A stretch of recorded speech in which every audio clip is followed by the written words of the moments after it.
உசிலை அல்லது ஊஞ்சை என்ற மரத்தின் இலையை காய வைத்து அரைத்து பெறப்படுவதால் அரைப்பு என்று அழைக்கப்பட்டது. காலப்போக்கில் அரப்பு என்று மருவியது. உச்சந்தலை முதல் கால் பாதம் வரை உள்ள அனைத்து பிரச்சனைகளையும் சரி செய்யும் ஆற்றல் கொண்ட அரைப்பை குளிக்கும் போது நன்கு தேய்த்து குளித்து வருவதன் மூலமாக உடலில் உள்ள உஷ்ணம் குறைந்து உடல் குளிர்ச்சி அடையும். மதுரை மாவட்டம் உசிலம்பட்டி பகுதியில் அரப்பு அதிக அளவில் விளைகிறது.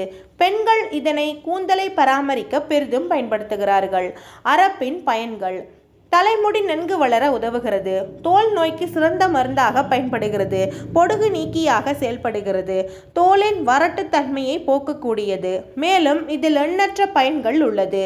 குளியலுக்காகவும் கேச பராமரிப்புக்காகவும் இயற்கை செய்து கொடுத்துள்ள அற்புத ஏற்பாடுதான் உசிலை மரம் என்று அழைக்கப்படும் அரப்பு மரம். தலைமுடியில் ஏற்படும் எண்ணெய் பிசுக்கை போக்க அரப்பு தூளை தேய்த்து வந்தால் தலைமுடி சுத்தமாகும், பேனும் ஒளிந்துவிடும். அரப்பை தலையில் தேய்த்து குளித்த பிறகு உங்கள் முடி மிகவும் பளபளப்பாகவும் மிருதுவாகவும் இருக்கும். அரப்பு கண்களுக்கு குளிர்ச்சியை தருகிறது.